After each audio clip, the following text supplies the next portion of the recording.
निबोधत। सभी योग साधकों को सादर प्रणाम। आज 21 जून 7वें अंतर्राष्ट्रीय योग दिवस के अवसर पर आप सभी का स्वागत है। किसी भी कार्यक्रम का आयोजन ईश्वर के आशीर्वाद के बिना अपूर्ण है, इसीलिए हम कार्यक्रम की शुरुआत 3 ओंकार और प्रार्थना के साथ करें। रीढ़ की हड्डी सीधी, सर सीधी रेखा में और हाथों की नमस्कार मुद्रा।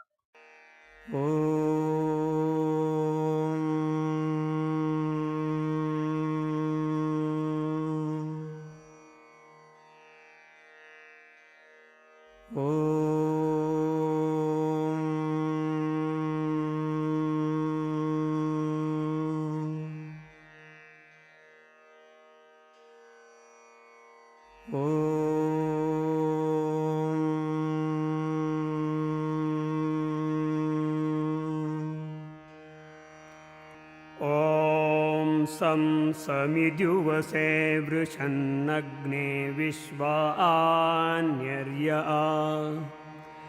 इळस्पदे समिध्यसे सनो वसून्याभर संगच्छध्वं संवदध्वं संवो मनांसि जानताम् देवा भागं यथा पूर्वे संजानाना उपासते समानो मंत्रः समेतिः समानी समानं मनः सह चित्तमेषाम् समानं मन्त्रमभिमन्त्रयेव समानेन वो हविषा जुहोमि समानीव आकूतिः समाना हृदयानि वः समानमस्तु वो मनो यथा वस्सु सहासति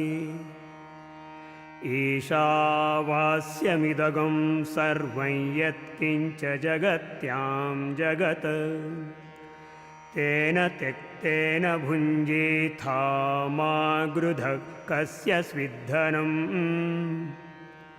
ॐ शांति शांति शांतिः। अंतर्राष्ट्रीय योग दिन के अवसर पर पिछले कुछ दिनों से हम सभी योग साधक योग अभ्यास कर रहे हैं। प्रति वर्ष यह आयोजन प्रत्यक्ष रूप से होता है, पर कोरोना काल की वजह से गत वर्ष और इस वर्ष यह आयोजन ऑनलाइन सत्र में हो रहा है। जो यह कार्यक्रम है दरअसल महाराष्ट्र प्रांत में हुआ है। कोकण विभाग, देवगिरी विभाग, पश्चिम महाराष्ट्र और विदर्भ से कुल मिलाकर 10,000 लोगों ने विवेकानंद केंद्र द्वारा आयोजित योग सत्र में भाग लिया। हम सभी ने प्रयास किया कि जीवन में योग का बीज डले और हम सबको अपना सातत्य रखते हुए इस बीज को पोषण देना, क्योंकि इससे ही योगमय जीवन का वृक्ष हमारे जीवन में होगा। इस योग सत्र की यात्रा में जो कोई भी सहभागी हुआ उनका अभिनंदन करता हूं, क्योंकि उन लोगों ने निश्चित किया है कि वे अपने जीवन को योगमय बनाएंगे। इसी मौके पर आज विशेष सत्र का आयोजन किया गया। हमें प्रोटोकॉल के अनुसार योग अभ्यास करने के वाले और उसी के साथ माननीय श्री हनुमंतराव जी हमें मार्गदर्शन करेंगे और प्रतिवर्ष विवेकानंद केंद्र द्वारा आयोजित योगों के लिए विवेक चेतना इस एक्टिविटी के बारे में भी जानेंगे। भारत माता ध्यान से आयोजन की समाप्ति होगी, तो आइए योग का अध्ययन करें।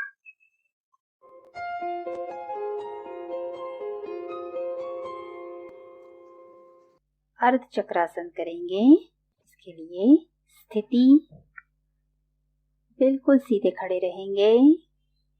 शरीर का सारा भार दोनों पैरों पर समान रूप से शुरू करेंगे। एकम, धीरे धीरे दोनों हाथ पीछे की ओर सरकाते हुए रीढ़ की हड्डी पर रखना है। दोनों हाथों की कलाइयां एक दूसरे को स्पर्श करती हुई, हाथों की उंगलियां बाहर की ओर। स्थिति में सामान्य श्वास प्रश्वास।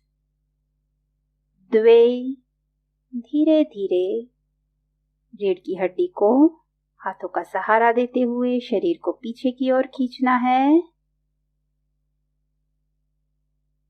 स्थिति में स्थिर रहने का प्रयास, गर्दन बिल्कुल ढीली छोड़ने का प्रयास। त्रिणी, धीरे धीरे शरीर को सीधा कर लेंगे। चत्वारी, हाथों को धीरे धीरे पूर्व स्थिति में विश्रांति स्थिति, दोनों पैरों में अंतर।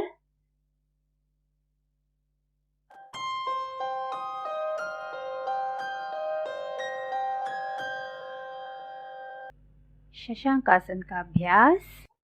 आसन स्थिति, दोनों पैर मिले हुए, रीढ़ की हड्डी बिल्कुल सीधी, हाथ शरीर से सटे हुए, हथेलियां जमीन पर। शुरू करेंगे। एकम, दाएं पैर को घुटनों से मोड़ते हुए धीरे धीरे नितंब के नीचे रखना है। शरीर का सारा भार दाएं नितंब पर। द्वे, दूसरा पैर मोड़ते हुए वज्रासन स्थिति, दोनों हथेलियां जंघाओं पर। त्रिणी, दोनों हाथ धीरे धीरे पीछे की ओर ले जाते हुए बाएं हाथ से दाई कलाई को पकड़ना है। चत्वारी, धीरे धीरे सांस छोड़ते हुए आगे की ओर झुकना है। प्रथम, पेट का स्पर्श, सीने का स्पर्श जंघाओं पर, कपाल का स्पर्श जमीन पर। जितना हो सकता है उतना आगे झुकते हुए स्थिति में स्थिर रहने का प्रयास। पंच, दोबारा से वज्रासन स्थिति।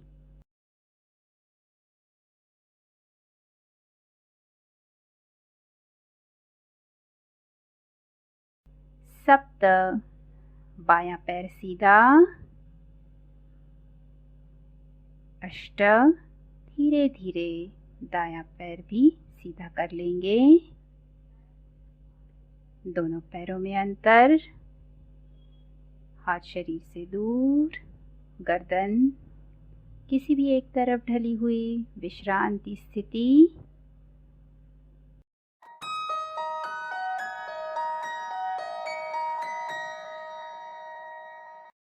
उष्ट्रासन का अभ्यास करेंगे।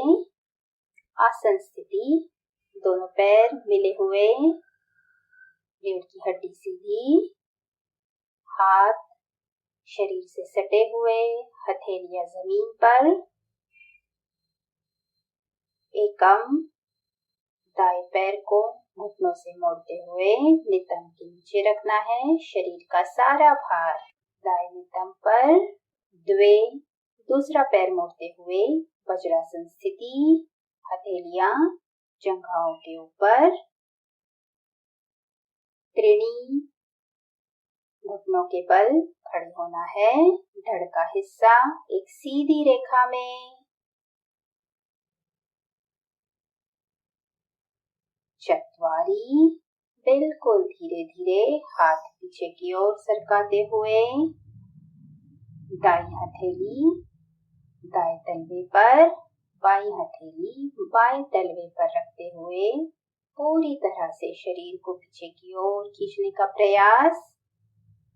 यदि यह करने में दिक्कत हो रही है तो हथेलियों को कमर पर रखते हुए, हाथों का सहारा लेते हुए धीरे धीरे शरीर को पीछे की ओर खींचने का प्रयास। जिनके लिए संभव है पूर्ण उष्ट्रासन करने का प्रयास करेंगे। पेट के स्नायुओं पर खिंचाव का अनुभव, स्थिति में स्थिर रहने का प्रयास। पंच, धीरे धीरे हाथों को छोड़ते हुए दोबारा से त्रिणी की स्थिति में घुटनों के बल खड़े रहना है। षट, वज्रासन स्थिति। सप्त, बायां पैर सीधा कर लेंगे। अष्ट, दायां पैर भी सीधा, दोनों पैरों में अंतर। विश्रांति स्थिति, आराम से।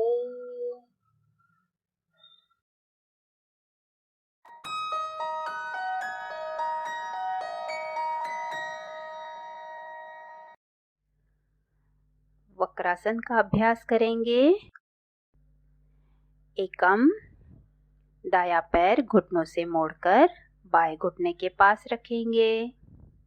द्वे, दाईं ओर से पीछे की ओर मुड़ते हुए, बायां हाथ बाहर की ओर से आगे सरकाते हुए दाहिने पैर के अंगूठे को पकड़ने का प्रयास, नजर पीछे की ओर, दाएं हाथ का सहारा लेते हुए रीढ़ की हड्डी बिल्कुल सीधी, अंतिम स्थिति में स्थिर रहने का प्रयास, सामान्य श्वास, सामान्य प्रश्वास,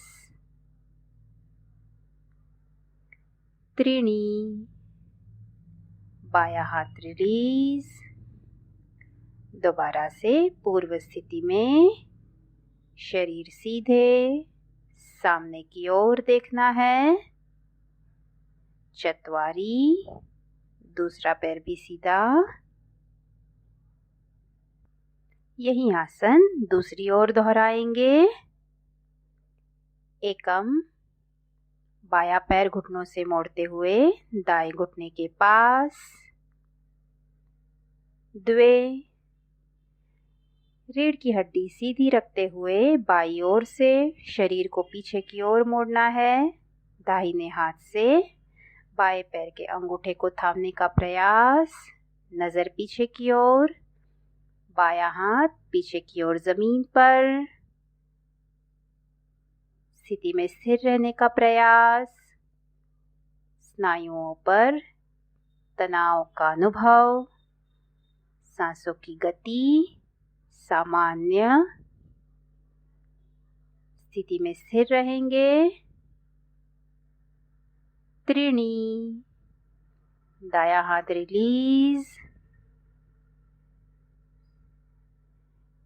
शरीर को सीधा करते हुए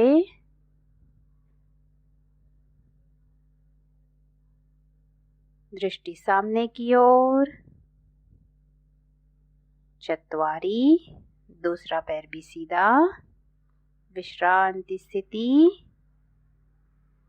दोनों पैरों में अंतर, हाथ पीछे की ओर, शरीर का भार दोनों हथेलियों पर, गर्दन किसी भी एक ओर ढली हुई।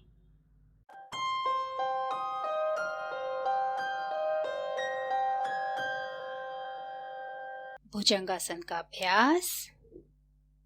स्थिति, पेट के बल लेटना है, हाथ सीधे जमीन पर। शुरू करेंगे। एकम, हाथों को कोहनियों से मोड़ते हुए धीरे धीरे हथेलियां सीने के पास, ठुड्डी का स्पर्श जमीन पर। द्वे, सांस लेते हुए धीरे धीरे नाभि तक का शरीर ऊपर की ओर उठाना है। आसन की अंतिम स्थिति, स्थिर रहने का प्रयास। त्रीणी, धीरे धीरे सांस छोड़ते हुए सीना और ठुड्डी जमीन पर। चत्वारी, धीरे धीरे हाथ को सरकाते हुए सामने की ओर। मकरासन, विश्रांति स्थिति, आराम से।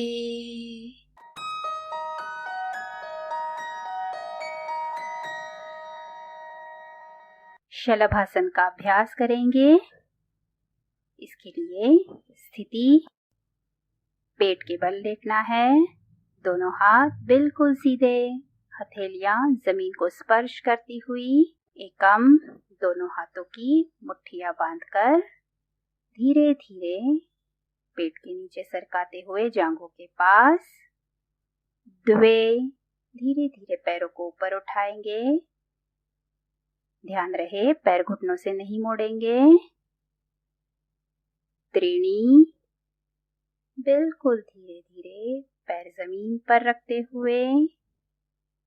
चत्वारी, धीरे धीरे हाथों को सरकाते हुए पूर्ववत स्थिति में। रिलैक्स। मकरासन में आराम, दोनों पैरों में अंतर।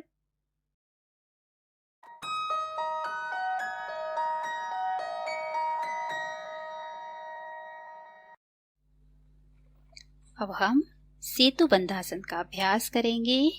इसके लिए आसन स्थिति, दोनों पैर जुड़े हुए, शरीर बिल्कुल सीधा, हाथ शरीर के करीब।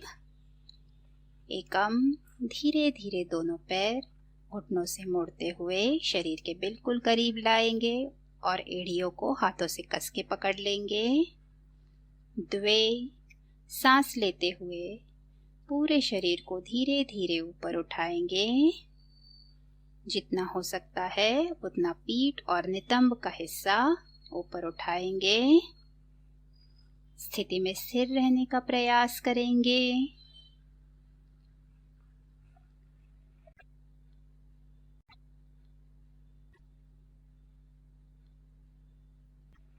त्रीणी बिल्कुल धीरे धीरे सांस छोड़ते हुए पीठ को जमीन पर रखेंगे। आराम से। चत्वारी बिल्कुल धीरे धीरे पैरों को सीधे कर लेंगे। रिलैक्स। दोनों पैरों में अंतर। शरीर बिल्कुल ढीला। आराम से।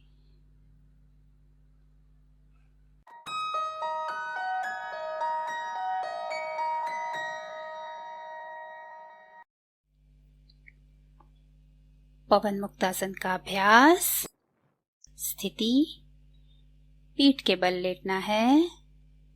दोनों पैर बिल्कुल सीधे, हाथ जमीन पर शरीर से सटे हुए। शुरू करेंगे। एकम धीरे धीरे पैरों को ऊपर की ओर उठाना है, बिना घुटनों से मोड़े। ऊपर उठाते हुए 90 अंश तक समकोण बनाते हुए। द्वे धीरे धीरे पैरों को घुटनों से मोड़ते हुए सीने के पास लाना है। त्रीणी हाथों की उंगलियां एक दूसरे में मिलाते हुए पैरों को सीने के पास कस के पकड़ना है। ठुड्डी घुटनों को स्पर्श करती हुई। स्थिति में सामान्य श्वास प्रश्वास। स्थिति में स्थिर रहना है।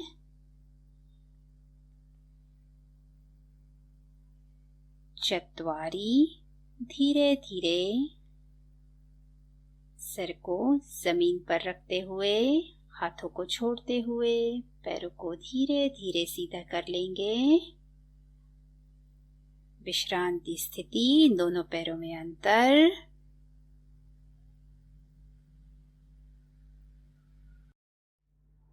शवासन।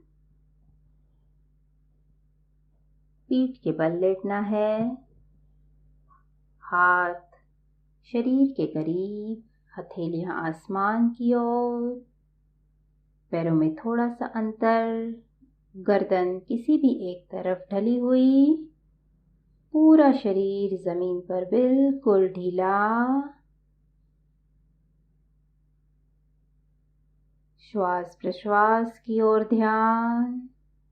ठंडी हवा नासिकाओं से गुजरती हुई शरीर में प्रवेश करती है। प्रश्वास के दौरान गर्म हवा नासिकाओं से बाहर निकलती हुई इसका अनुभव लेते हुए इसी दौरान पेट में होने वाली हलचल, लंबी गहरी लयबद्ध श्वास, संपूर्ण प्रदीर्घ प्रश्वास। एक एक करके शरीर के प्रत्येक अंग को सूचना देते हुए उन्हें शिथिल करने का प्रयास करेंगे।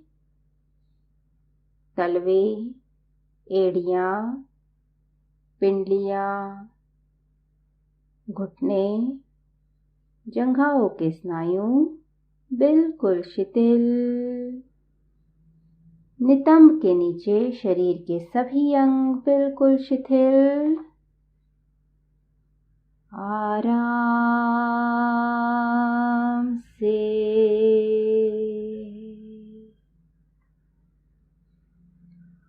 पेट, सीने के स्नायु, कंधा, हाथ, हथेलियां, रीढ़ की हड्डी बिल्कुल ढीली। आराम से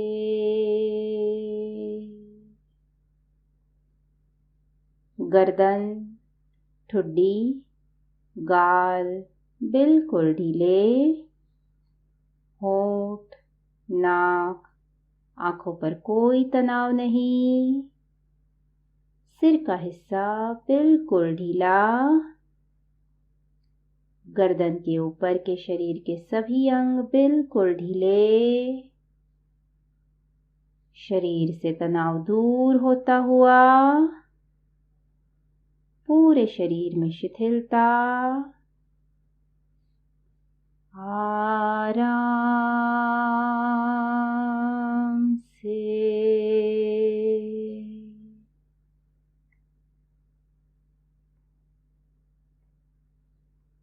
शरीर से तनाव दूर होता हुआ लंबी गहरी सांस लेते हुए ओमकार का उच्चारण करेंगे।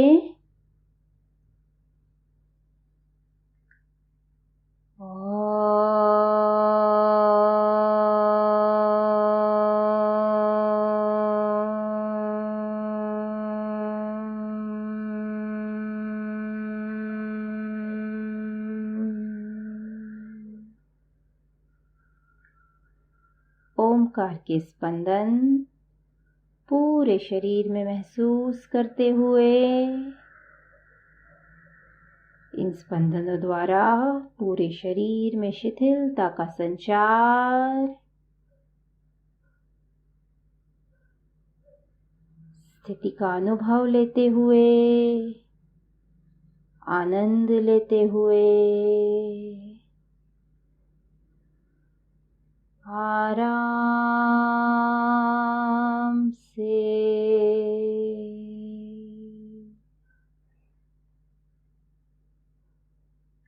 हाथों और पैरों की उंगलियों में हल्की सी हलचल।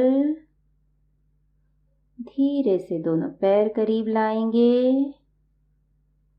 हाथ शरीर के करीब।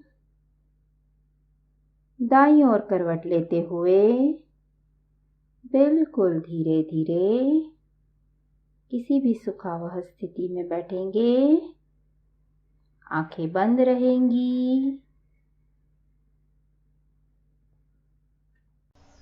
प्राणस्येदं वशे सर्वं त्रिदिवे यत् प्रतिष्ठितं मातेव पुत्रान् रक्षस्व श्रीश्च प्रज्ञाञ्च विधेहि नैति।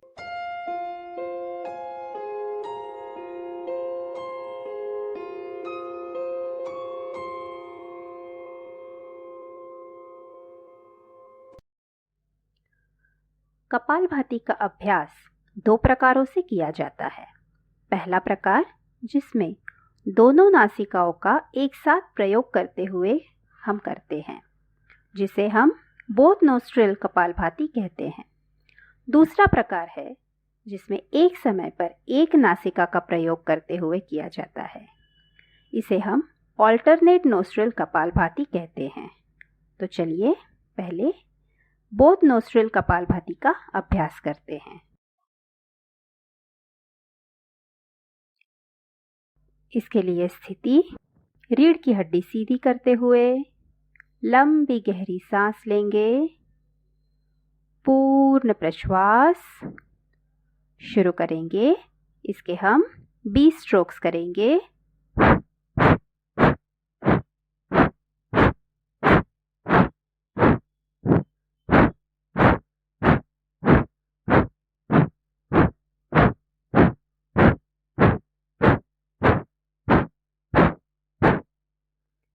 केवल कुंभक स्थिति का अनुभव। मन बिल्कुल शांत होता हुआ।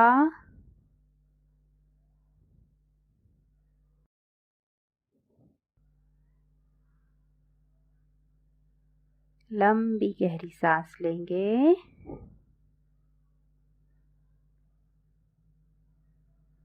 धीरे दीर्घ प्रश्वास। अब हम कपालभाति के दूसरे प्रकार का अभ्यास करेंगे। सीधे हाथ की नासिका मुद्रा, दाएं हाथ की तर्जनी एवं मध्यमा को जो मोड़ते हुए इनका स्पर्श हथेलियों पर, अनामिका, कनिष्ठा और अंगूठा सीधा रखेंगे। अंगूठे से दाई नासिका और अनामिका से बाई नासिका बारी बारी से बंद करेंगे। शुरू करेंगे ऑल्टरनेट नोस्ट्रिल कपालभाति।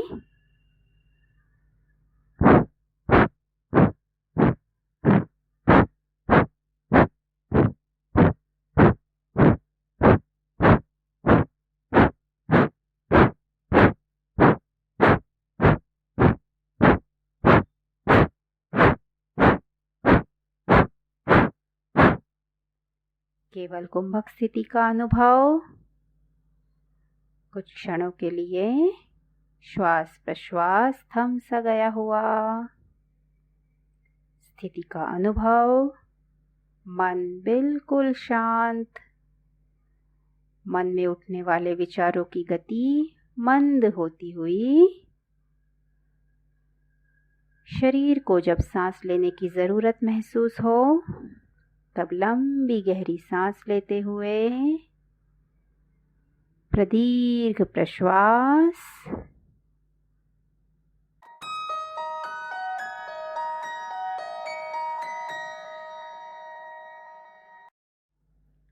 नाड़ी शुद्धि का अभ्यास। इसके हम 9 आवृत्तियां या 9 आवर्तन करेंगे।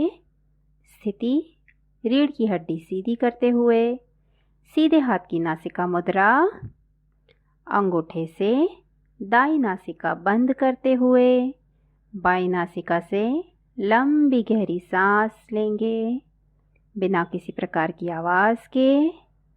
सांस को बिना रोके हुए अनामिका से बाई नासिका को बंद करते हुए दाई नासिका से लंबी गहरी सांस छोड़ेंगे। दोबारा दाई नासिका से लंबी गहरी सांस लेते हुए अंगूठे से दाई नासिका बंद करते हुए बाई नासिका से लंबी गहरी सांस छोड़ेंगे। फिर बाएं से श्वास, दाएं से प्रश्वास, दाएं से श्वास, बाएं से प्रश्वास, बाएं से श्वास, दाएं से प्रश्वास, दाएं से श्वास, बाएं से प्रश्वास। Inhale through left, exhale through right. Inhale through right, exhale through left. Inhale through left, exhale through right. Inhale through right, exhale through left. Inhale through left, exhale through right.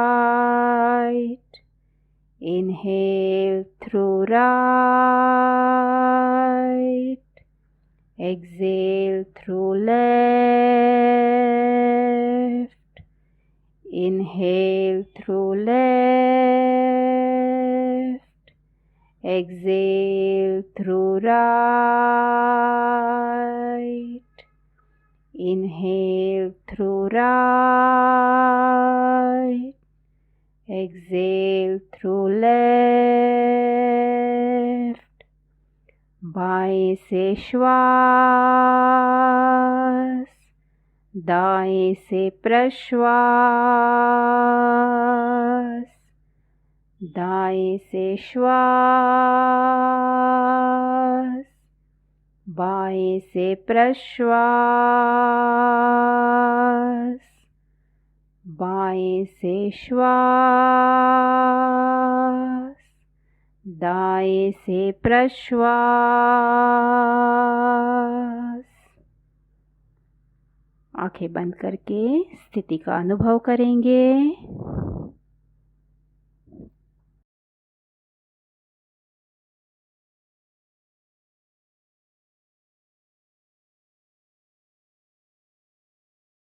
आसन प्राणायाम के बाद हमारा द्वितीय सत्र गीत गायन से आरंभ होगा।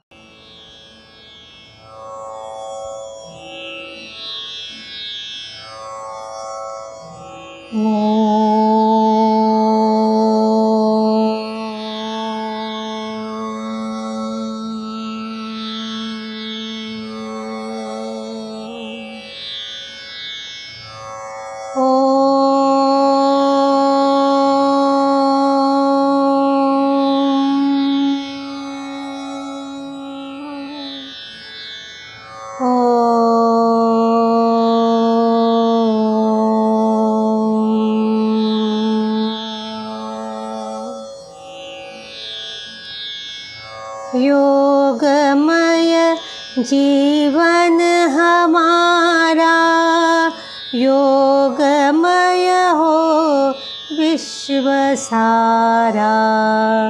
योगमय जीवन हमारा, योगमय हो विश्व सारा। योग ही आधार अपना, योग ने सबको संवारा। योगमय हो विश्व सारा। आधि व्याधि उपाधि ऐसे, संक्रमण हो चाहे जैसे। आधि व्याधि उपाधि ऐसे, संक्रमण हो चाहे जैसे। योग प्रतिरक्षा कवच है, योग प्रतिरक्षा कवच है। वीर बन खेलो अखारा, योगमय हो विश्व सारा।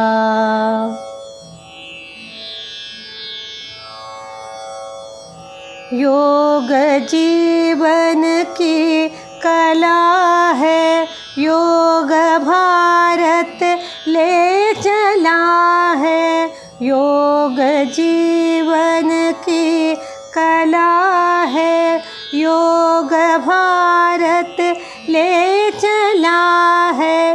यम नियम को साध करके, यम नियम को साध करके हम बढ़ाए योग धारा। योगमय हो विश्व सारा। योगमय जीवन हमारा, योगमय हो विश्व सारा।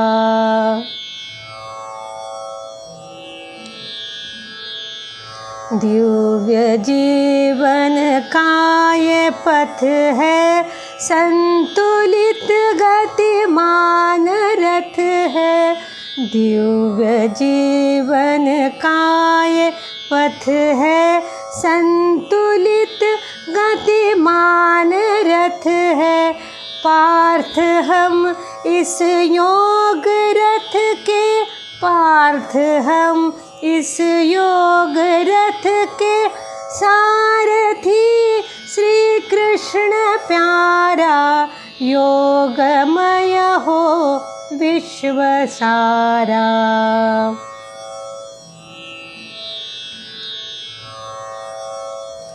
योग से निर्मित है सृष्टि, योग देता दिव्य दृष्टि।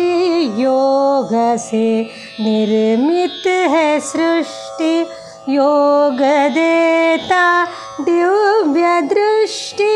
योग ही हमको जगाता, ब्रह्म से हमको मिलाता।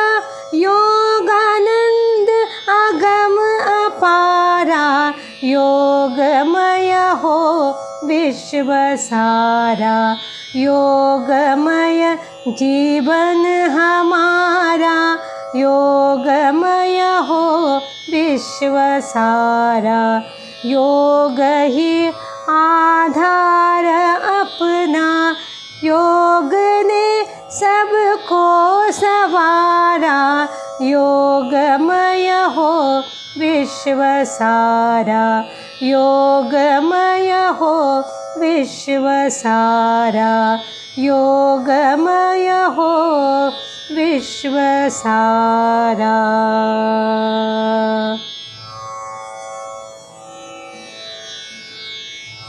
जैसा कि आप सभी को विदित है, विवेकानंद केंद्र अध्यात्म प्रेरित सेवा संगठन है।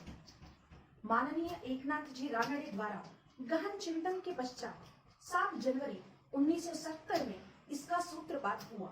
चिंतन के दौरान उन्होंने अनुभव किया कि इस संगठन के द्वारा यदि मनुष्य निर्माण से राष्ट्र पुनरुत्थान करना होगा तो योग एक ऐसी विधा है जो केंद्र को मजबूती प्रदान करेगी। अतः केंद्र का प्राण स्वर योग है। तभी से केंद्र नियमित रूप से विभिन्न शाखाओं के माध्यम से योग सत्रों का आयोजन करता आ रहा है।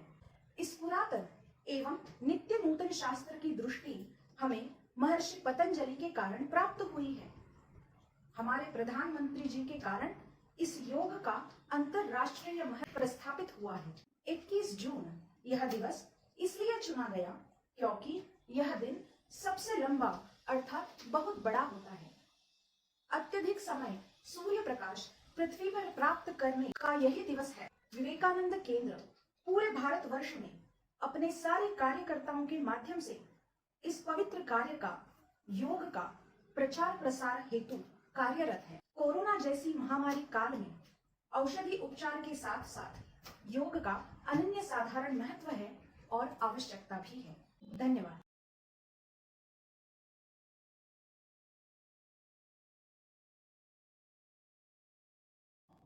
माननीय श्री एम हनुमंतराव जी वर्तमान में विवेकानंद केंद्र के राष्ट्रीय उपाध्यक्ष के तौर पर कार्यरत है।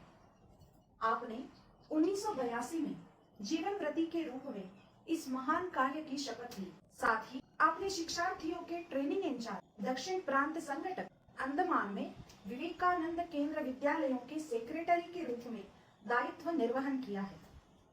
विवेकानंद केंद्र प्रकाशन ट्रस्ट चेन्नई के सचिव और कन्याकुमारी मुख्यालय के व्यवस्थापकीय सचिव के तौर पर पदभार संभाला। 2010 से 2020 तक केंद्र के अखिल भारतीय कोषाध्यक्ष रह चुके हनु जी योगा, वेदांत, उपनिषद, श्रीमद् भगवद गीता आदि विषयों में भी रुचि रखते हैं। इन विषयों में वो प्रतिष्ठित वक्ता के रूप में सभी को सुपरिचित है। केंद्र की योग विषयक गतिविधियों में उनका अत्यधिक मार्गदर्शन रहता है। आज वे हम सभी को उद्बोधित करेंगे। अभी हमारे कार्यकर्ता विवेकवाणी प्रस्तुत करेंगे। जब कोई मानव जाति के कल्याणार्थ संपूर्ण आत्मदान करता है तब वह देवता के हस्त स्थित वज्र के समान शक्ति संपन्न हो जाता है। अशिक्षित, असहाय एक मानव के ऊपर अत्याचार करना सहज है, किंतु सचेतन संगठित 10,000 मनुष्य के ऊपर अत्याचार करना कठिन है। स्वयं चिंतन कर मार्ग का संधान करो, अपने चिंतन को कार्य में परिणत करो, अतीत की भ्रांतियों से शिक्षा ग्रहण करो। बलम उपास्व, पहले बलवान बनो, शक्तिशाली बनो, पश्चात अपने बल को संयमित करो। अपना धर्म संयमित बलवंतों का है। शक्ति की उपासना करो, किंतु याद रहे यह शक्ति शिव के अधीन होनी चाहिए। शक्ति युक्त शिव व शिवयुक्त शक्ति, यही अपना राष्ट्रीय ध्येय है। जहाँ संयमित शक्ति है वहाँ मंगलमय शिव है। मेरे मतानुसार मनुष्य का पहला कर्तव्य शक्तिशाली होना है। अपने पास होने मात्र से ही दीन दुखियों में सुरक्षितता का भाव निर्माण होना चाहिए। आप दीन दुखियों के आसपास है, यह देखने मात्र ही कोई भी दुष्ट व्यक्ति उनके पास आना भी नहीं चाहिए, ऐसा प्रभावी हमें बनना है। ऐसा जीवन जिसको सत गया वही मनुष्य जीवन की सफलता है। स्वामी विवेकानंद। ॐ स्थापकाय च धर्मस्य सर्वधर्मस्वरूपिणे अवतारवरिष्ठाय रामकृष्णाय ते नमः।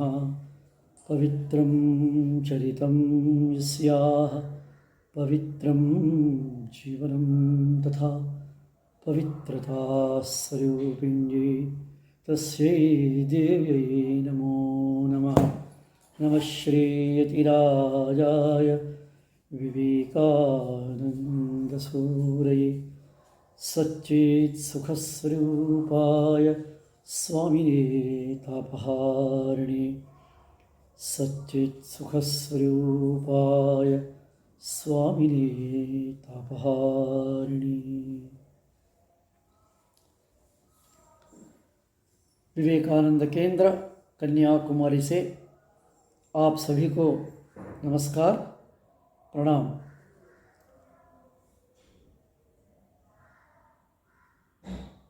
योग साधना और योग अभ्यास, योग का अनुष्ठान, इसका बारे में जब हम कुछ चिंतन करते हैं, समझने की कोशिश करते हैं, उसमें से कुछ मुख्य बिंदु अपने सामने आते हैं। योग की मीमांसा और योग का अर्थ और योग की प्रस्तावना, योग की अधिष्ठान, जब हम इसके बारे में समझते हैं, ये पता होता है कि योग एक जीवन की कला है। एक व्यक्ति की व्यवहारिक जीवन, एक व्यक्ति उसका जीवन में समय और ऊर्जा को कैसा उपयोग करते हैं, कैसा खर्च करते हैं, और उस खर्च करना, उपयोग करने का अर्थ, पर्पस, उसकी लक्ष्य, उसकी आदर्श क्या होना चाहिए, और अपना शारीरिक मानसिक कर्म जो है, अपना जो 10 इंद्रिय जो है, 5 ज्ञानेंद्रिय और 5 कर्मेंद्रिय, और ऑफ कोर्स 4 अंतर इंद्रिय जो है, मनोबुद्धि अहंकार चित्त, ये सभी का व्यापार, इसकी क्रियाएं, इसकी प्रतिक्रियाएं, ये सभी योग का अंतर्गत में आते हैं, या योग साधना में, योग के अनुष्ठान में ये सभी के ऊपर उसकी प्रभाव रहेगा। हम सब जानते हैं कि अपना शरीर, अपना मन हम अलग नहीं कर सकते हैं, और मन मने अपनी विचार, अपना संकल्पनाएं और अपनी भावनाएं, और इस भावनाएं, संकल्पनाएं, अपना विचार, ये भी शरीर की अलग अलग अंगों में, अलग अलग शारीरिक तंत्रों में, अलग अलग शारीरिक तंत्रों की व्यापार में, क्रियाओं में उसका प्रभाव होता है। जब भी हम बहुत ही सूक्ष्म स्तर से, गहराई से, एकाग्र से हम सोचते हैं, शरीर की रीति, शरीर की तंत्र में उसका इफेक्ट होता है। वैसे ही मन की भावनाओं में बहुत ही उद्रिक्तता, उद्विग्नता जब बढ़ेगी, वो भी शरीर की अलग अलग तंत्रों में प्रभाव पड़ता है, असर पड़ता है। कौन सी भावनाएं, कौन सी शरीर की कौन सी तंत्र पर उसकी असर पड़ता है, ये भी काफ़ी रिसर्च हुआ है, अनुसंधान किया गया। सामान्यतः, साधारणतः मन की अचंचलता और मन की चंचलता, मन की विचलित होना और मन की दौड़, मन में भाग और मन की विचारों की रफ्तार, भावनाओं की उद्रिक्तता और भावनाओं की उद्विग्नता, असंतुलन मन, डिस्टर्ब्ड माइंड, डिस्ट्रैक्टेड माइंड, ऐसा जब मन की लक्षण होती है, शारीरिक, अपना शरीर में ग्रंथियों की तंत्र जो है, ग्लैंडुलर सिस्टम, वैसे ही नसों की तंत्र जो है, नर्वस सिस्टम, पचन क्रिया जो है, digestive system, circulatory system, even muscular system, ऐसा मुख्यतः का जो 9 तंत्र जो है, इसमें उसका प्रभाव, असर पड़ता है। इसके बारे में बहुत कुछ मेडिकल, क्लिनिकल, साइंटिफिक रिसर्च हो चुका है। काफ़ी मटेरियल भी उसको मिलते रहेगा। कहना यह है, मन के असर शरीर में पड़ता है। तब मन के असर शरीर में पड़ेगा और शारीरिक स्तर पर हम उसको, जिसको व्याधि कहते हैं, रोग कहते हैं, अनारोग्य कहते हैं, उसको मिटाने में, उसको हटाने में, उसको निकालने में, स्वास्थ्य बनना, आरोग्य बनना, तंदुरुस्ती होना, ऐसा जब शब्द हम कहते हैं, सामान्यतः, जनरली, मोस्टली हम सभी लोग शरीर की दवाएं देते हैं। शरीर में उसका जो लक्षण है, उस लक्षणों को आधार पर शरीर को हम चिकित्सा करते हैं, ट्रीटमेंट देते हैं। क्योंकि हम समझते हैं, हम सोचते हैं, हम सभी का ये निष्ठापूर्वक निर्णय है कि रोग मने शारीरिक संबंध है। जब हमारा दैनिक जीवन सुबह से शाम तक या रात तक अपना जो रेगुलर काम जो होती है, दैनंदिन नित्य जीवन की जो काम होती है, वो हम नहीं कर सकते हैं, नहीं कर पाते हैं, या करने में कुछ कठिनाइयाँ आते हैं, कुछ बाधाएं आता है। उस कठिनाइयों की, बाधाओं की कारण जब शरीर बनते हैं, तब हम सोचते हैं कि मेरा तबीयत ठीक नहीं है, पेट ठीक नहीं है। ऐसा अपना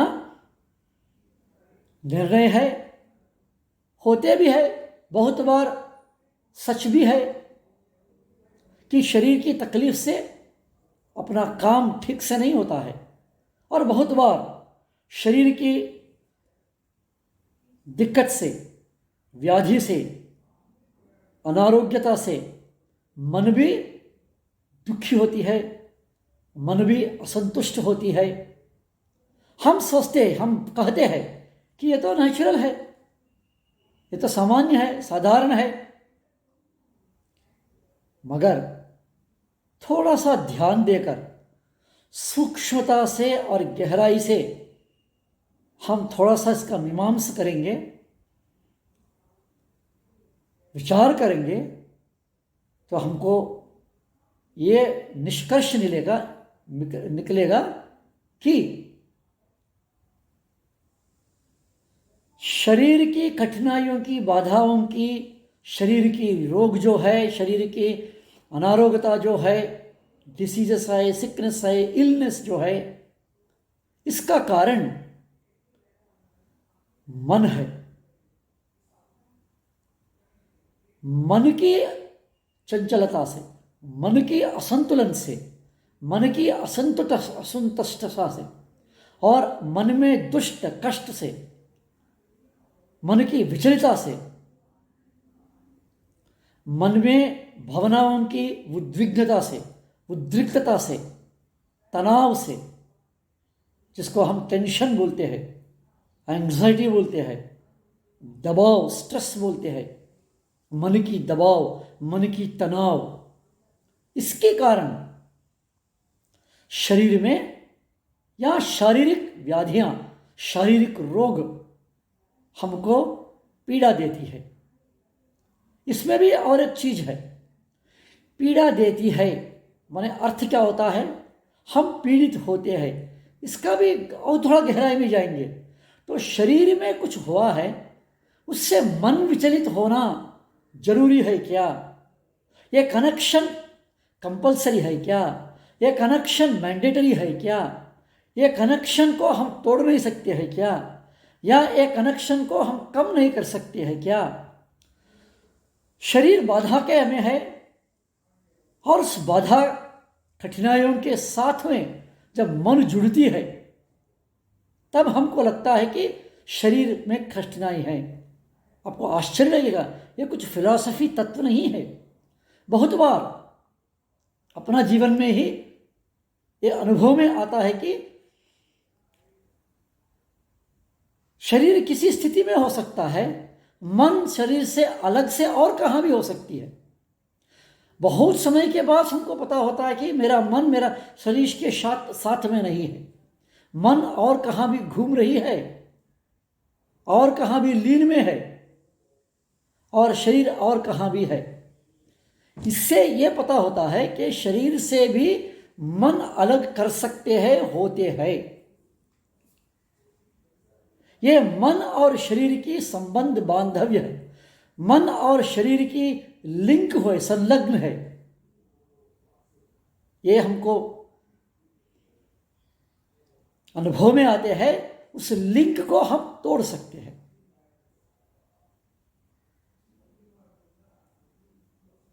योग के बारे में जब हम ज़्यादा सा समझेंगे, गहराई में समझेंगे कि योग साधना मने ये ही है, मने शरीर से मन को दूर करना,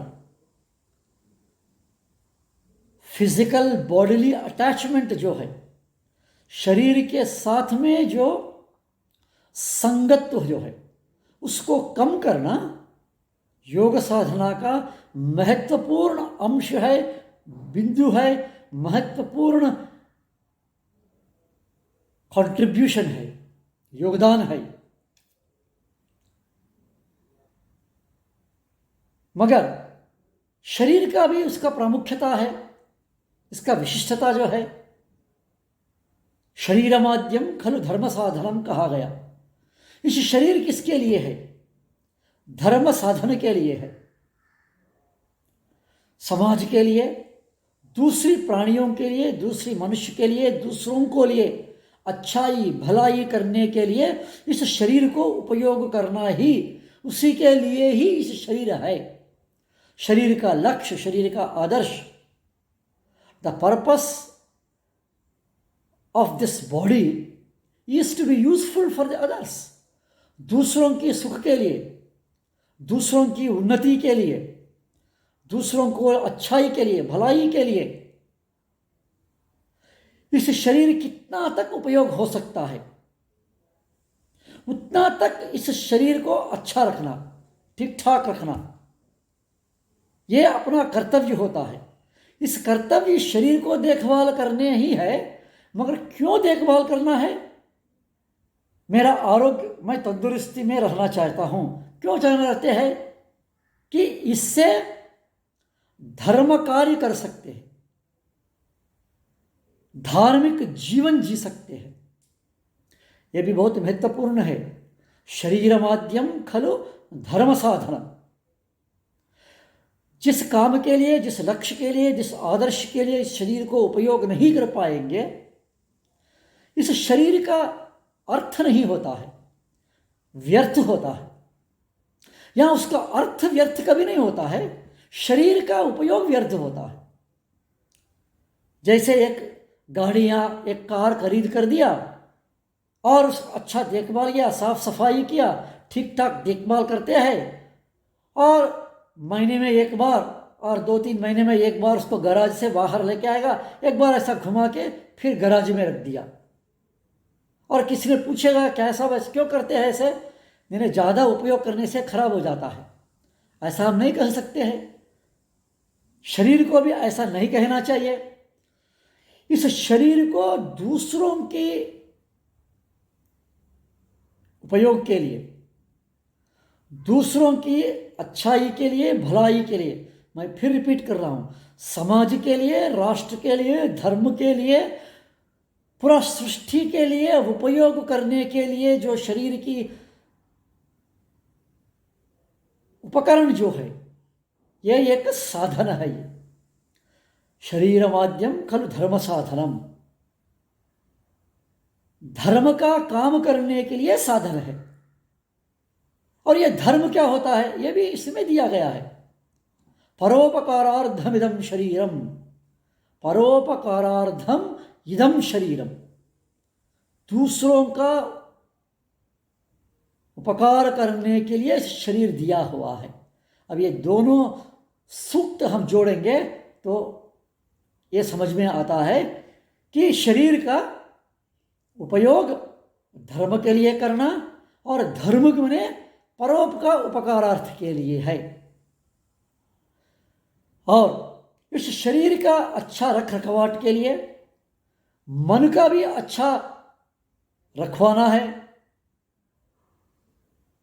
इसके लिए एक ही उपाय, एक ही तंत्र, एक ही मंत्र और एक ही साधना योग ही है। महत्वपूर्ण साधना है योग। It is only yoga which is the best tool, best method, best technique to maintain, to balance a good psychological health, a best mental health, a good physical health, bodily health, to maintain the psychophysiological health, to balance psychophysiological activities harmonious balance करने के लिए yoga is the best method. योगश्चित्त वृत्ति निरोधः समत्वं योग उच्यते। योग कर्मसु कौशलम, ये सब डेफिनेशंस है। मन की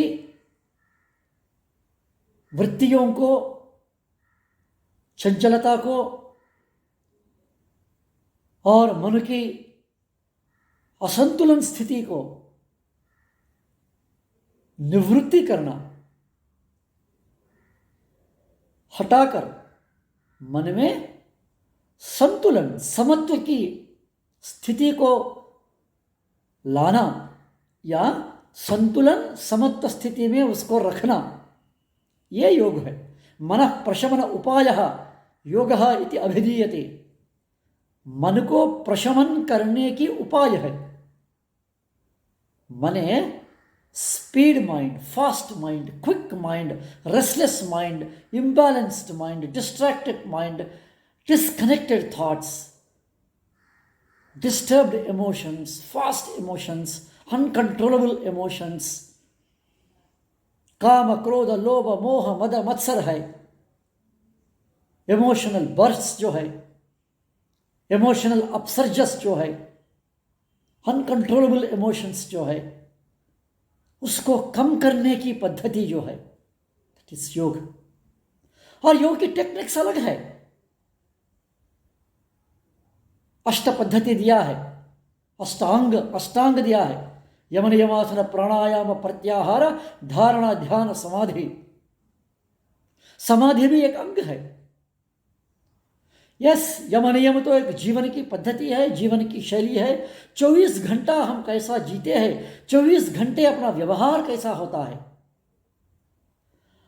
हम अपना प्रिय बंधु मित्र परिवार कुटुंब समाज पूरा सृष्टि में प्राणी जंतु जीव पक्षी पशु पक्षियों के साथ हमारा व्यवहार कैसा रहता है, ये यम नियम की पद्धति है। और इस शरीर को ठीक ठाक रखना और मन के साथ संतुलन में रखना, इसके लिए महत्वपूर्ण पद्धति है आसना और प्राणायाम। हर एक दिन, प्रत्येक दिन, प्रतिदिन, निरंतर, महर्षि पतंजलि का कहते हैं डेली एक आधा घंटा पौने घंटा इस शरीर को आसन में अभ्यास से शरीर की ऊर्जा को, शरीर की असंतुलन को, शरीर की जितने भी तंत्र है, all the dimensions, all the activities, all the systems of the body, उसको ठीक ठाक करने के लिए ए हार्मोनाइज्ड, सिंक्रोनाइज्ड, बैलेंस्ड एक्टिविटीज, उसको मेंटेन करने के लिए आसनास आर टू बी प्रैक्टिस्ड। सूर्य नमस्कार है, और जिस आसन से हमको स्थिरता सुखता मिलती है, मानसिक स्थिरता, मानसिक सुखता, शरीर की स्थिरता है, स्थिर सुखम आसनम, जैसा महर्षि पतंजलि ने कहा, ऐसा स्थिरता सुखता की जो मिलती है, ऐसे आसनों को चयन करें। बहुत ही कठिनाई, बैलेंस्ड पोस्चर्स, इतना दिक्कत है, very tiring, balanced, most tough asanas, वो करने की जरूरत नहीं है। सुनायास, अनायास, सरल, सामान्य, इजी, अपना वय की सीमा को लेकर, आपकी समय की सीमा को लेकर मिनिमम, कम से कम आधा घंटा से पौने घंटा प्रतिदिन सुबह या शाम को एक अच्छा जगह पे बैठकर एकाग्र मन से, शांत मन से आसनाओं की अभ्यास, एक सिस्टम, एक टाइम टेबल, एक रेगुलर टाइम टेबल बनाना जरूरी होती है। इस आसनास से 10-15 आसन है, पूरा आधा पौने घंटे में उस 10-15 आसन नहीं कर सकते हैं तो डेली कुछ 5-6 आसन, 2-3 सूर्य नमस्कार, थोड़ा सा प्राणायाम, ऐसा एक सिस्टम बना के एक 7 दिन में एक टाइम टेबल, अपने शरीर, अपने की समय के अनुसार, अपना वय के अनुसार, based on physical structure, age and availability of the time, एक आसन की डिजाइन करना बहुत ही अच्छा है। ऐसा बहुत कुछ हमको मिलते रहते हैं। विवेकानंद केंद्र का भी सिस्टम है, वैसे बहुत ही बढ़िया सिस्टम है। 40 साल से महत्वपूर्ण अनुसंधान के आधार पर बना हुआ सिस्टम है। वैसे ही प्राणायाम, भस्त्रिका प्राणायाम, चंद्र अनुलोम विलोम प्राणायाम, सूर्य अनुलोम विलोम प्राणायाम, नाड़शुद्धि प्राणायाम, शीतली, शीतकारी, सदंता, भ्रामरी, ऐसा इस प्राणायाम की गति और ज्यादा सा समय जितना धीमी लंबी गहरी श्वास लेंगे छोड़ेंगे, और इसका भी जो पद्धति जो है, कपालभाति से शुरू करना, थोड़ा सा उसको समय देके श्वास की प्रक्रिया, श्वास की गति नॉर्मल होने दे, और फिर विभागीय श्वास क्रिया, abdominal breathing, thoracic breathing, clavicular breathing, चिन्ह मुद्रा, चिन्मय मुद्रा, आदि मुद्रा, और उसके बाद में भस्त्रिका प्राणायाम, और उसके बाद में जो जो रेगुलरली हम अभ्यास करते रहते हैं, ये सारा प्राणायाम से प्राण का प्रवाह, प्राण का संचालन, प्राण का व्यापार पूरा शरीर में, नाड़ियों में जो ऊर्जा, जो शक्ति प्रसारित होती है, उस शक्ति का भी एक बैलेंस्ड, हार्मोनियस फ्लो होती है। समग्र संतुलन के आधार पर प्राण का प्रवाह होती है। जब प्राण का प्रवाह बैलेंस्ड होगा, संतुलन होगा, तब मन की विचार, मन की संकल्पनाएं, मन की रफ्तार, मन की स्पीड भी कम होते रहते हैं। ऐसे ही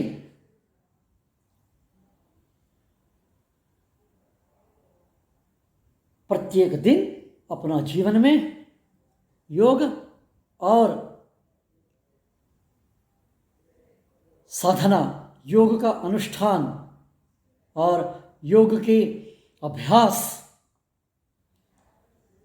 दैनंदिन जीवन में, जैसे खाना, बिना खाना हम नहीं रह सकते हैं, वैसे ही बिना योग अपना दिन शुरू नहीं होना चाहिए, या दिन में किसी एक समय में इसको जोड़ना चाहिए।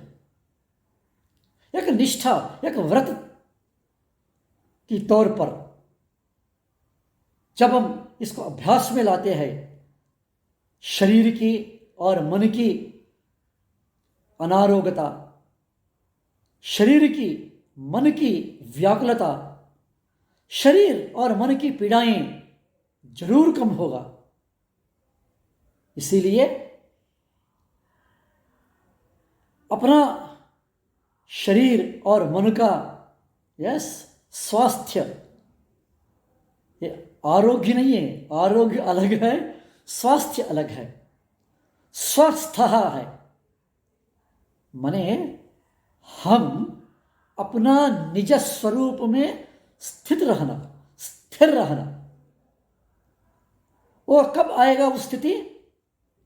तब जब मन की चंचलता कम हो जाएगी, या पूरा मन की वृत्तियां निरोध हो जाएगा, तब स्वरूपेव स्थानम, ऐसा जब महर्षि पतंजलि ने कहा, स्वस्थः इट इज।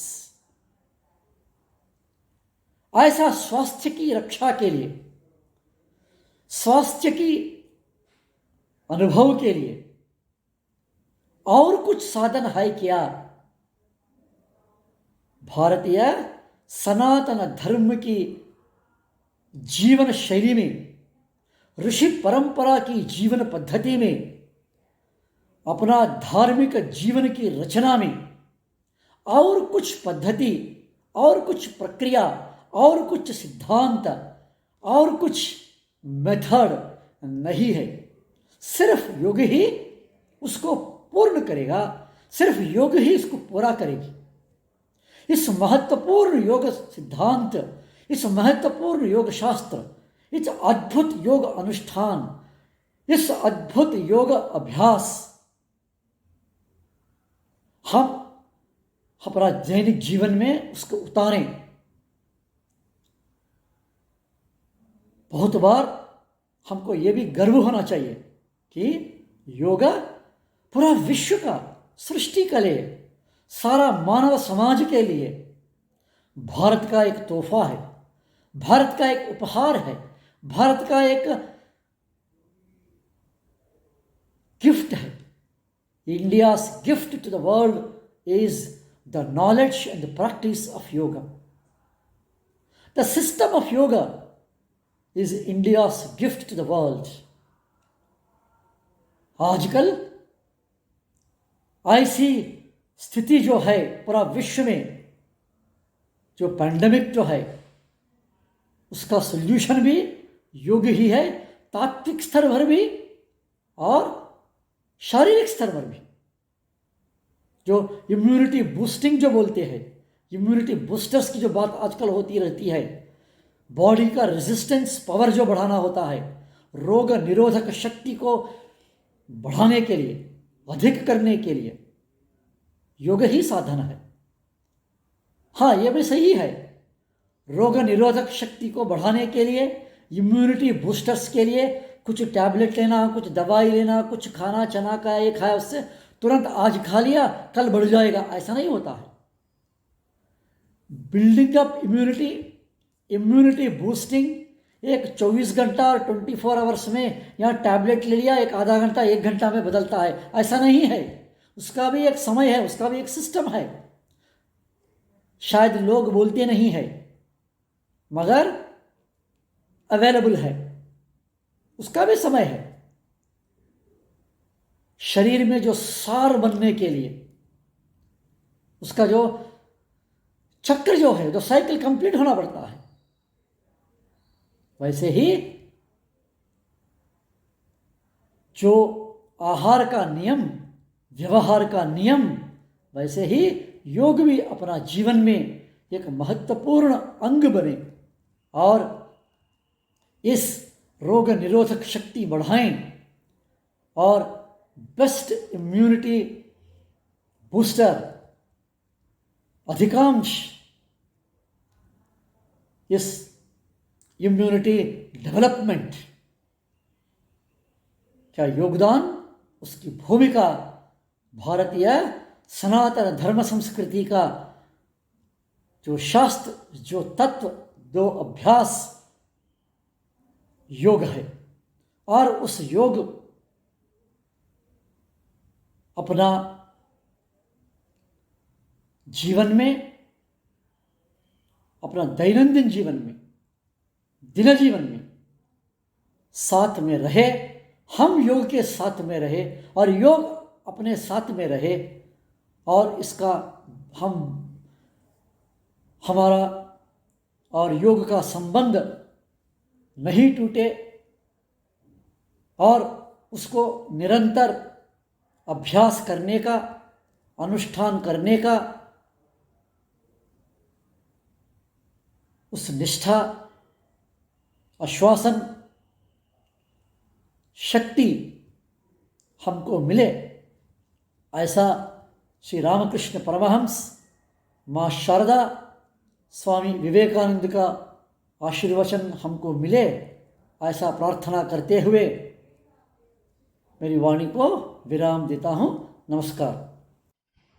विवेकानंद केंद्र महाराष्ट्र प्रांत द्वारा निर्मित तथा संचालित विवेक चेतना विशेषकर युवकों के लिए होने वाले इस उपक्रम की जानकारी उपक्रम प्रमुख अमोल दादा हमें देंगे। नमस्कार। विवेकानंद केंद्र कन्याकुमारी महाराष्ट्र प्रांत का अभिनव एवं दृढ़ संकल्पित उपक्रम विवेक चेतना 2021 का आज विश्व योग दिन के मंगल उपलक्ष्य पर औपचारिक आरंभ होने जा रहा है। विगत 25 वर्षों से महाराष्ट्र प्रांत भारतीय संस्कृति परिचय परीक्षा का सफल आयोजन कर युवाओं को विवेकानंद केंद्र से जोड़कर ऊर्जितावस्था के युवाओं का चरित्र निर्माण और व्यक्तित्व विकास कार्य केंद्र के सभी स्थानिक शाखाएं निरंतर कर रही है। कोविड की वर्तमान पृष्ठभूमि पर साल 2020 में ऑनलाइन भारतीय संस्कृति परिचय परीक्षा ली गई। उसी समय से युवा वर्ग की इस विपदा भरी और विचलित मनोअवस्था में सकारात्मकता निर्माण करने की आवश्यकता नज़र में आई। सकारात्मक चेतना बढ़ाना यह एकमात्र विचार लेकर इस समय युवाओं की सहायता करने हेतु विवेक चेतना इस उपक्रम का बीजारोपण किया गया है। विवेक चेतना के माध्यम से युवाओं में सकारात्मकता बढ़ाने में, मनुष्य निर्माण और राष्ट्र पुनरुत्थान के उद्देश्य के पूर्ति में विवेक चेतना यह उपक्रम अपनी उपयुक्तता सिद्ध करेगा, यह विश्वास सभी को है। विवेक चेतना उपक्रम में 18 से 40 वर्ष की आयु के सभी महाविद्यालयीन छात्र छात्राएं, नौकरदार, व्यवसायी एवं गृहिणियां सहभागी हो सकते हैं और यह उपक्रम पूर्णतः निःशुल्क है। इस उपक्रम में अगस्त 2021 से नवंबर 2021 तक प्रति माह एक व्याख्यान या परिसंवाद का ऑनलाइन आयोजन किया जाएगा। उद्यमशीलता के लिए सर्जनशीलता, आप उसे क्रिएटिविटी फॉर एंटरप्रेन्योरशिप ऐसा भी कह सकते हैं, जीवन में कुशलता, सॉफ्ट स्किल्स, सेवा एवं राष्ट्र पुनर्निर्माण, इन मुख्य बिंदुओं पर यह आयोजन किया जाएगा। उसी विषय से जुड़े संबंधित विषयों पर कुछ उपक्रमों का आयोजन स्थानिक स्तर पर किया जाएगा। इस उपक्रम में सहभागिता से मुझे क्या प्राप्त होगा, यह सवाल आपके मन में आया ही होगा।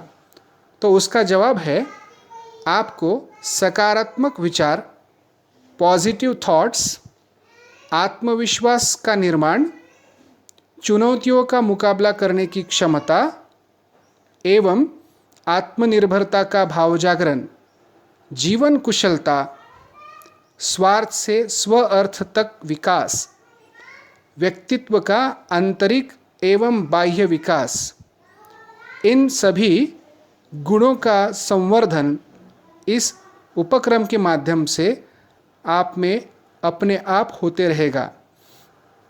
इन सभी व्याख्यान और उपक्रमों में सक्रिय पंजीकृत यानी रजिस्टर्ड पार्टिसिपेंट्स युवाओं को स्थानिक स्तर पे एक दिन का व्यक्तित्व विकास कार्यशाला, one day personality development workshop उसे आप कहेंगे, और दिसंबर 2021 में नियोजित प्रांत निवासी युवा प्रेरणा शिविर, जिसे रेसिडेंशियल यूथ मोटिवेशनल कैंप भी आप कह सकते हैं, इसमें सहभागी होने का और अनोखे उपहार जीतने का अवसर विवेक चेतना की सहभागिता से प्राप्त हो सकता है। विवेक चेतना में सहभागी होने के लिए आप आज से उसकी लिंक शुरू होने जा रही है, इस पर जानकारी भरें और अपनी सहभागिता सुनिश्चित करें।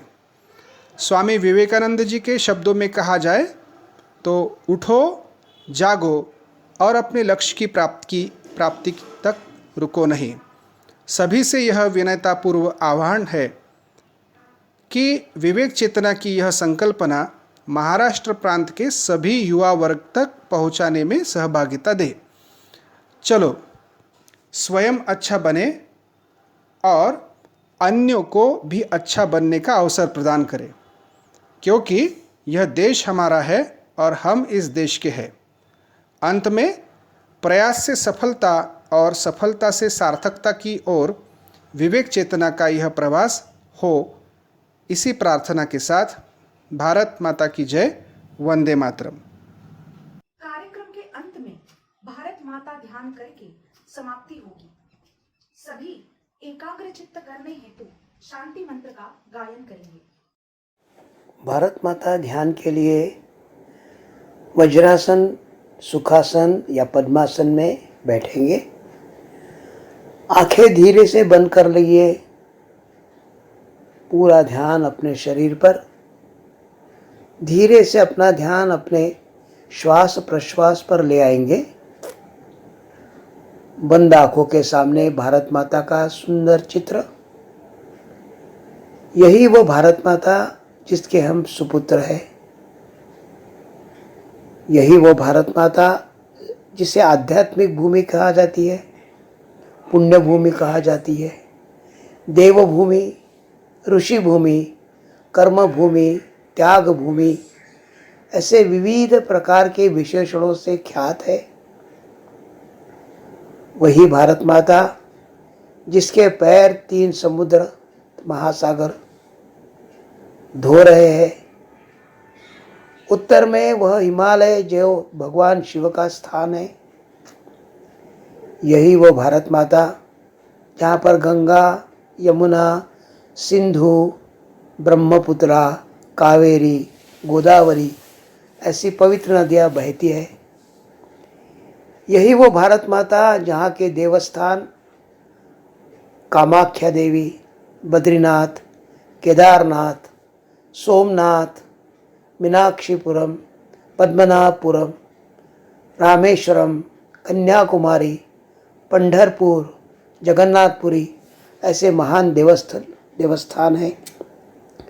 यही वो स्थान जहाँ पर बड़े बड़े ऋषि मुनियों ने ध्यान किया था, तपस किया था, साधना की थी और हमें वेद, उपनिषद, भगवद गीता, पुराण ऐसे सारे के माध्यम से ज्ञान देते हुए भारत माता को ज्ञान भूमि भी कहा जाता है। यही वो भारत माता जहाँ पर शिवाजी महाराज, राणा प्रताप, रानी लक्ष्मीबाई, लचित बरफुकन ऐसे महान क्षत्रियों ने जन्म लिया था और भारत के रक्षण के लिए त्याग किया था।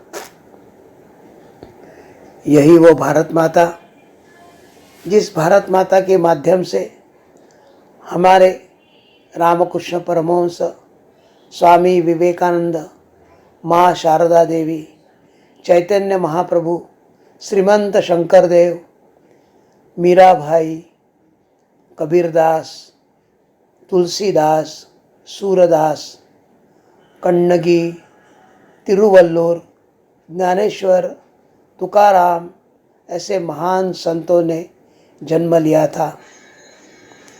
यही वो भारत माता जिसमें आधुनिक तंत्रज्ञान में प्रगति दिखाने वाले अनेक वीर पुरुष जन्म लिया था। उस भारत माता के हम सुपुत्र हैं। इस भारत माता का गौरव बढ़ाने का दायित्व हमारे पर है। उस भारत माता को ध्यान से देखेंगे, इसकी मिट्टी अपने चरणों पर अपने सर पर लगाते हुए हम लोग एक बार संकल्प दोहराएंगे। हम अपने कर्तव्य से, हमारे योग्य कर्म के माध्यम से हमारी भारत माता का नाम सर्व राष्ट्रों में प्रमुख करेंगे, उसको जगत गुरु पद के स्थान पर पहुंचाएंगे। वही वो भारत माता है जहाँ के ज्ञान ने अर्थात योग दर्शन ने सारे विश्व को मोह लिया है। आज का दिन 21 जून जिसे हम अंतर्राष्ट्रीय योग दिन ऐसा मनाते हैं, उसकी शुरुआत 2015 से हो गई और आज 180 से ज़्यादा देश में योग का प्रसार धीरे धीरे हो रहा है। उस भारत के माता के और ध्यान से देखेंगे। दक्षिण से लेकर उत्तर तक, पूर्व से लेकर पश्चिम तक पूरी भारत माता जो सुजलाम है, सुफलाम है, उसको ध्यान से देखें।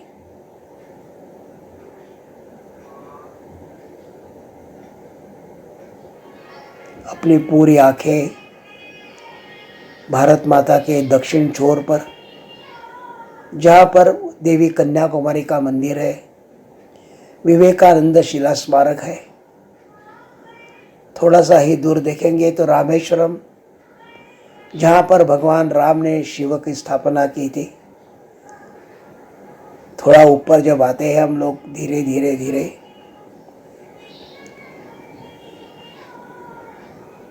महाराष्ट्र का प्रसिद्ध दैवत पंढरपुर, उड़ीसा का प्रसिद्ध दैवत जगन्नाथपुरी, गुजरात में देखेंगे तो सोमनाथ का भव्य मंदिर, उत्तर में बद्रीनाथ, केदारनाथ, पूरब में कलकत्ता में दक्षिणेश्वर, बेलूर मठ, उत्तर में कामाख्या, उत्तर पूर्वांचल में कामाख्या पूरा आंखों के सामने ले आएंगे। ऐसी ये पवित्र भूमि, आध्यात्मिक भूमि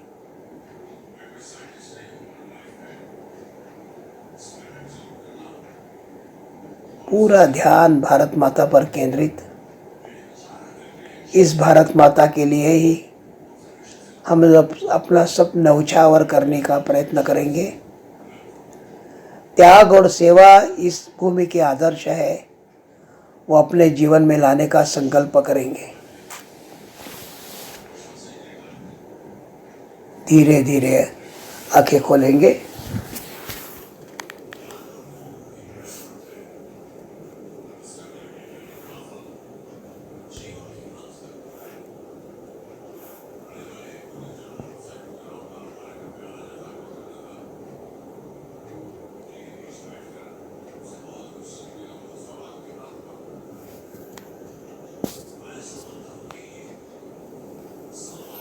सर्वे भवन्तु सुखिनः,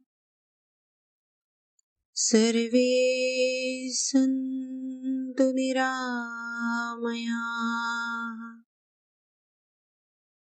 सर्वे भद्राणि पश्यन्तु, मा कश्चित् दुःखभाग् भवेत्। ॐ शान्ति शान्ति शान्ति।